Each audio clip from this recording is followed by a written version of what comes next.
因为你看我们这么轻描淡写的说，哎呀，因为那个远端工作所以未来的度假宅它会上涨的，所以我们现在就可以提前去布局。好，你去啊，就这么轻描淡写的讲说未来未来这2个字到底是多远，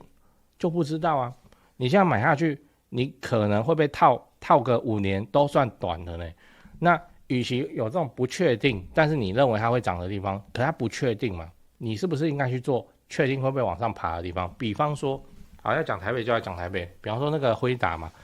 辉达他就说会造成附近房地产的繁荣，然后这预售屋开始封盘或者怎么样的，因为不是没有中古，那中古我们可以怎么样？我们可以直接锁定到40年以上，台北市就可以这样，你地段足够好，你就无视无零了。为什么？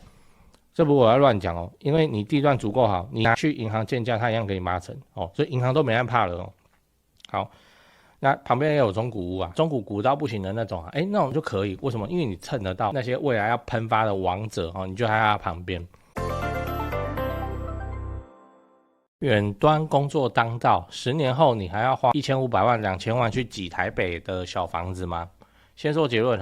我看到现在的那个远端工作的职缺已经越来越多了。你把自己变强一点，变弹性一点以后就会有机会换到这种远端的工作。嗨，我是买房阿元，订阅买房阿元，我先祝你老了有房也有钱我们上一支影片聊年轻人都买新房子嘛，如果你还没看过的话，可以看一下。那今天我来跟你讨论，10年后还需要住台北市的小套房吗？我们今天来聊远端工作会不会影响未来房市？那当然一切都是我的猜测，只是提出来跟你讨论而已。先说结论，我认为未来台北市的蛋黄区仍然会维持高点，但是未来年轻人们不一定会想要住在蛋黄区。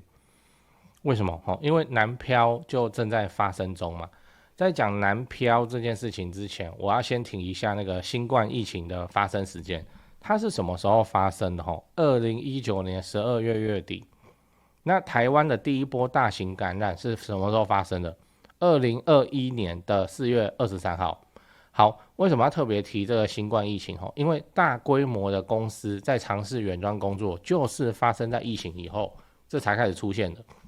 不然你以前有听过什么远端吗？那当然，现在有很多公司还是会要求员工回到公司去上班但是这个远端工作对职场的人来说，就像是潘朵拉的盒子一样，打开就回不去已经有越来越多的上班族在换工作的考量是会优先考量远端工作的。你看这篇文章，这人力银行写的你看我画红线的地方，在亚洲地区发现1/3的员工愿意放弃加薪，以换取灵活的工作方式就是很多人宁愿加薪就不要了他要远端工作这样所以你要知道为什么大家都想要远端工作说不定正在看这支影片的你就是远端工作的一员，是令其他社畜羡慕的一员这样。那远端工作的吸引力到底是怎么样？为什么可以让他宁可少赚钱拒绝加薪少赚钱，那他也要去换得的一份自由那我的看法是，远端工作它可以怎么样？有效降低生活成本，有效降低生活成本。我们先看这张图就好。照顾一下 Podcast 的听众，我念一下2022年各县市平均每个人的月消费支出，就你一个月花多少钱各县市这样，最高是台北市，平均一人33730块，第2名是新竹29495块，第3名是台中25666块，那最便宜的是彰化，一个月18000。我们就不要说什么你从台北跑去彰化这种极端你从台北到台中那瞬间你每个月就是省了8000块我想省的大宗应该是发生在房租这件事情上，这样就很好用啊8000块你现在觉得还好，可是你想想看，那个刚退伍刚毕业的年轻人这个一个月多8000块可以用，你说对他来说好不好用？他要去交女朋友，他都比较有余裕那如果你是回乡跟那个爸妈一起住的话顺便看一下爸妈这样，那你还有房子住，你连房租都省了那不是直接一个月跳快2万出来那如果你想要出国或者是什么这个你省下来的钱就很好用啊，听起来就很吸引人最后你要知道，远端上班的工作大增会影响房价吗那我当然知道说为什么大家工作都要归在台北就是为了工作嘛，有些工作就只有台北市才有嘛，才提供得出来嘛，因为台北市的平均薪资还是比其他县市高很多的嘛。但是我认为是这样，就是这个状况未来会被改变，原因是现在缺工，而且大家经过新冠的洗礼了，那时候是不管你愿不愿意远端，全部都是线上开会哦。然后大家手忙脚乱，以前没在用什么线上开会的软体，还要引导那个客户去用。客户你看他嘴巴有在动，讲话没声音，还要去提醒他要去开麦克风，他问你在哪里，no，就是这样。然后现在大家远端开会会认为是一件很正常的事情，不然像我们以前跑客户的经验就是，为什么要远端？你远端你看不起我是不是？会变成这样要也是我们要到客户那里去，然后客户的小主管或什么就跟我们一起在会议室里开会，然后远端给他们的老板，就是这样，这有一个礼仪上的考量结果现在变成说远端就远端，像很多客户的心声，你最好不要来我公司，因为你新冠的时候或是新冠在余波当，你去别人的公司你想干嘛？对，就很麻烦了。那现在远端开会已经变成一个大家都会的技能然后再加上有非常多的工作也没有什么机器设备的限制，反正你一台笔电你就能做，所以远端工作都能成为现实。这样，我就认为未来的远端工作会变成一家那个企业的标配。当然，你制造业还是没办法但是以那个服务业来说，快变成标配了。因为事实上就是说，虽然远端工作有稍微影响效率，可是公司也没倒对而且公司可以节省很多的开支。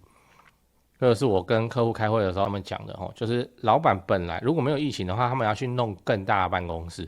然后现在看看好像不用就是就远端，然后真的有来公司的人空荡荡的，所以就变成说他就是规定说每一个礼拜的礼拜三、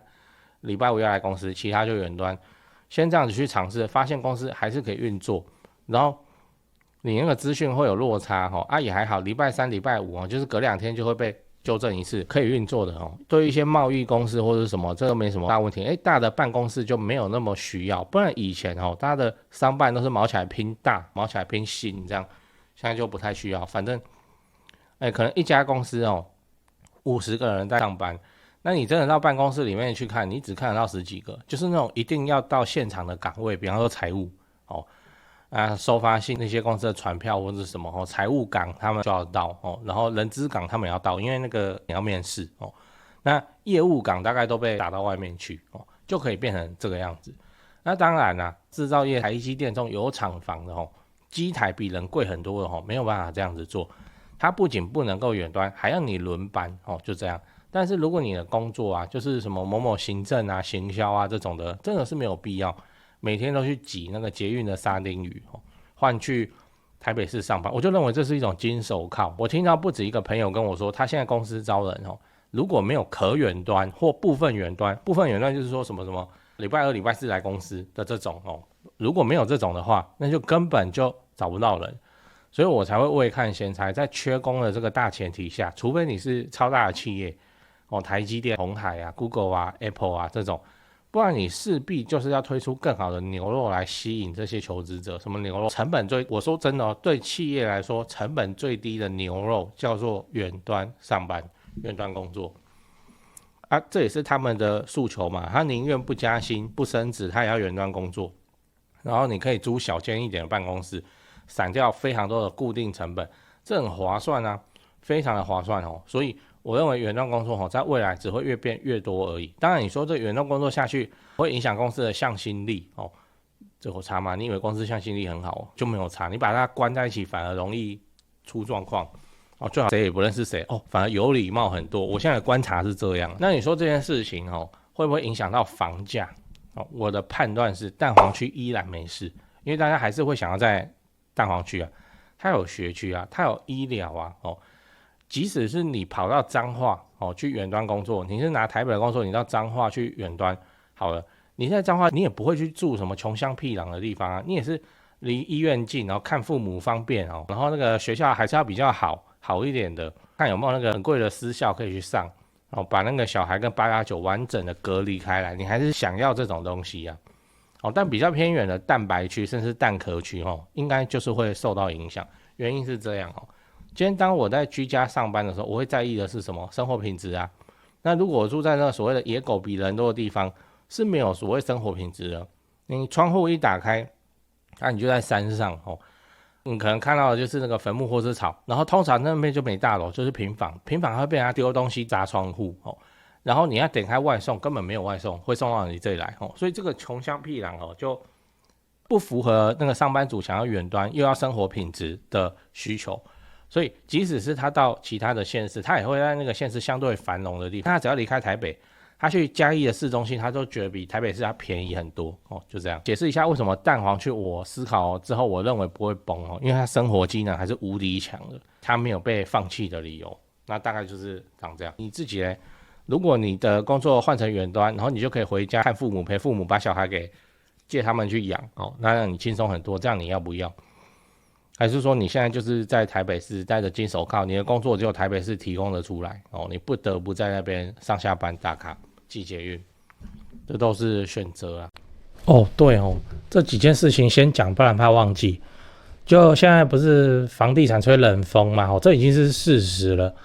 那我自己的观察是这样哦，跟你分享一下。先说台北哦，台北市、新北市。那台北目前依然持续在成交哦，那成交的行情没有特别的高，也没有特别的低，就行情这样。只是说现在的买方分布已经变成说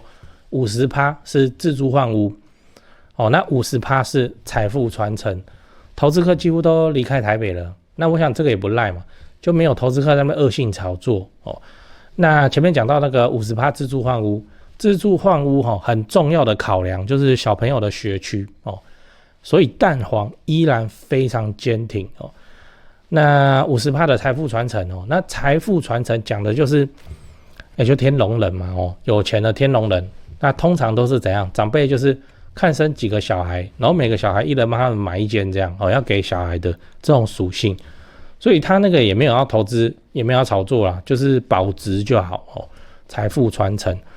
哦，那你有钱，你要放在全台湾最顶尖的房地产市场。来自住换屋或是财富传承都可以只是说现在成交在4500万以上已经是目前的常态哦。我居然还有观众去买超过1亿的大安区房子，然后他们说我台北前辈的团队服务是非常的顶级他们的家族很满意这样。对，所以你要看那些财富传承用的房子或者好学区的房子你就加我前辈的 LINE。小老鼠拜台北，小老鼠买台北，这样加了你就看到他的大头贴那个是助理在顾的那他们会不定期的 po 这些房子给你参考。OK 那讲完台北，讲高雄高雄的情况是也一样，市场降温那之前的乱买乱出价族群就不见了。我认为这样很好，因为这样子我们就可以专心瞄准重大建设，就比较不会有那外行乱出高价的乱，你知道。那自从我拍了会员影片我会员影片不是都会拍重大建设嘛？那陆陆续续我拍了高雄的重大建设有，楠梓台积电到凹子底3大开发案、富邦凹子底 BOT 案，到71期4地重划、新高雄火车站，到亚洲新湾区你们观众很奇怪我拍一个重大建设，你们就跟着买一个重大建设附近。高雄我是很有信心没想到说这个观众好像比我还有信心买的比我还贵，买的比我还多真是蛮夸张那看好高雄，你瞄准重大建设，就找我推荐的台湾房屋美术之星店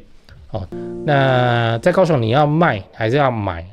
那你就给他们一条龙就好了，就跟我一样，我过去10几年都是他们处理的，这是真的那我付的中介费这样子加起来早就超过7位数。那你看我还是愿意推荐他们就是真的很没问题嘛很专业，很 OK。 他们的 LINE 是小老鼠 go， 小老鼠5个 go那他们有答应我说会 po 在这支 LINE 的房子是都会挑过就是专门给买房阿元的观众。那这些房子都怎样，都适合自产，也都在重大建设旁边，你可以加那个 LINE 来看看高雄没有台北那么贵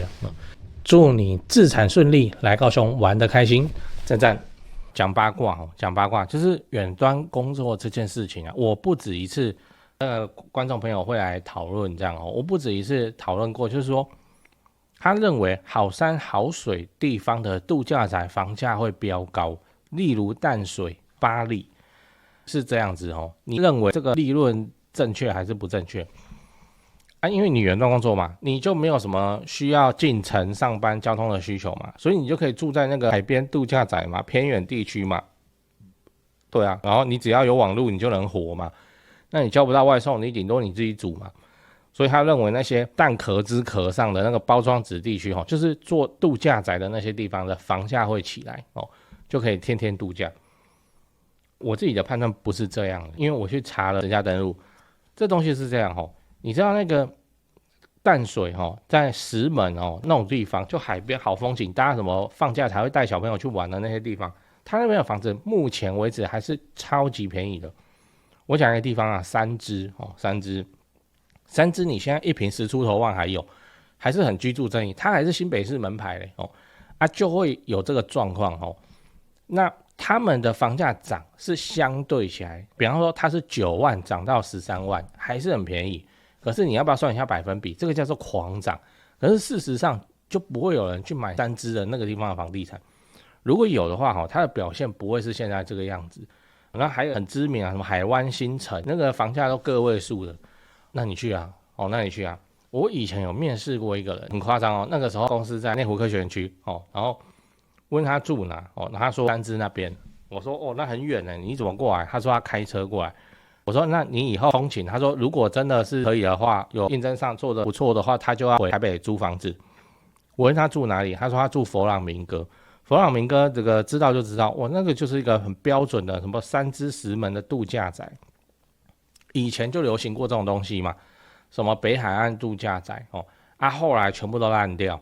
那问他为什么要住那里，他说他便宜啊，他一直买得起那里，他就买了之后在那边住，然后在那附近弄了一圈，发现都是一些端盘子的工作，就没办法工作，所以还是开车进城来面试这样。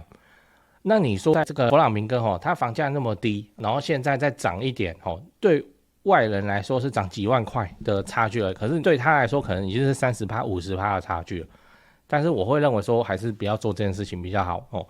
真的是不要做这件事情比较好。因为你看我们这么轻描淡写的说，哎呀，因为那个远端工作所以未来的度假宅它会上涨的，所以我们现在就可以提前去布局好你去啊，就这么轻描淡写讲说未来未来这2个字到底是多远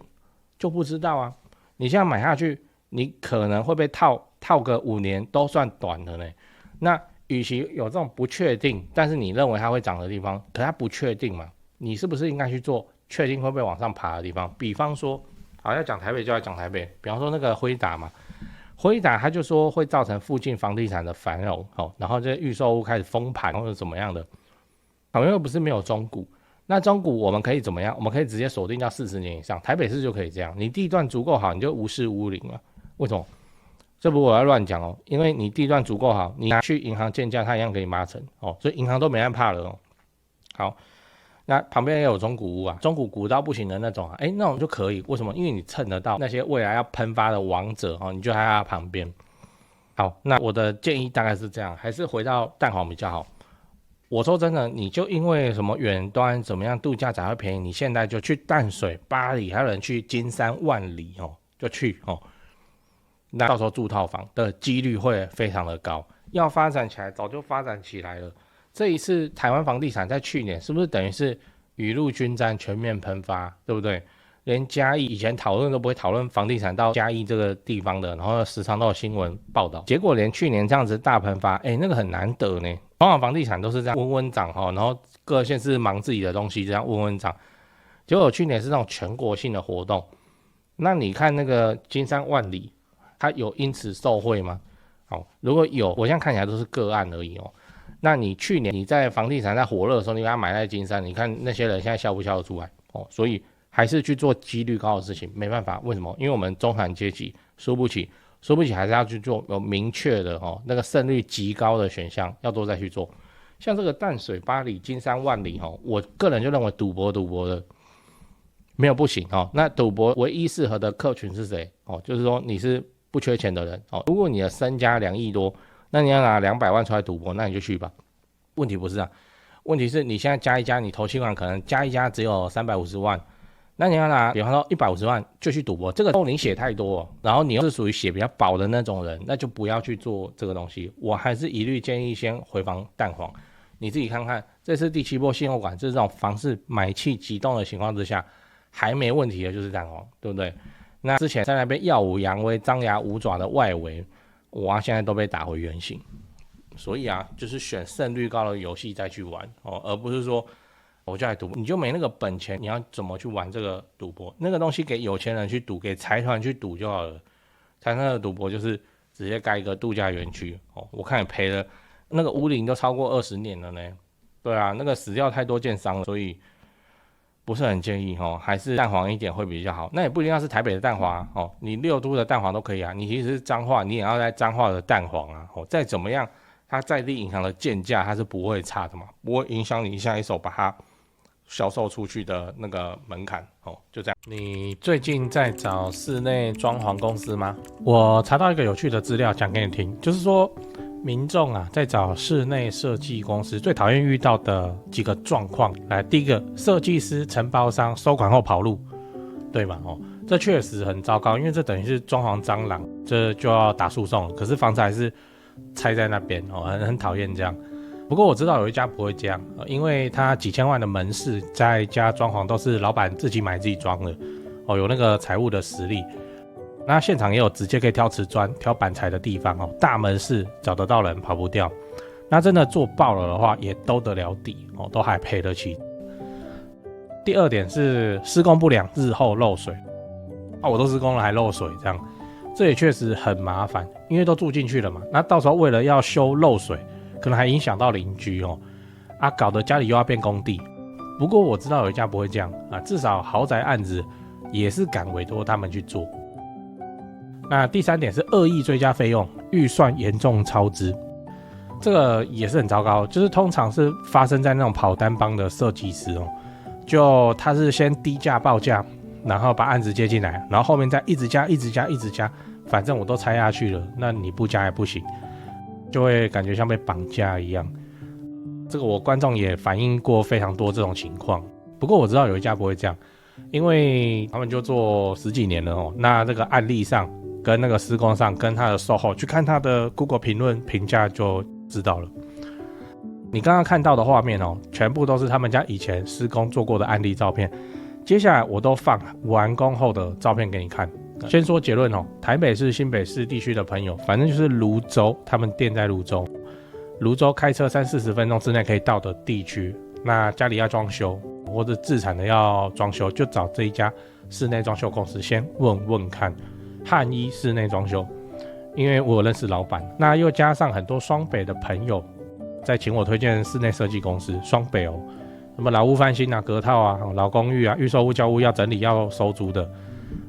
我就推荐这家汉一室内装修。汉一陈老板案件经验非常丰富，他给我历年来的施工照片，案场超过100场，照片超过27000多张，我都不知道怎么挑。那加这个 LINE 可以跟助理先描述你的需求，甚至直接传屋况的照片，初步谈一谈之后，应该就会去丈量了。室内设计是这样，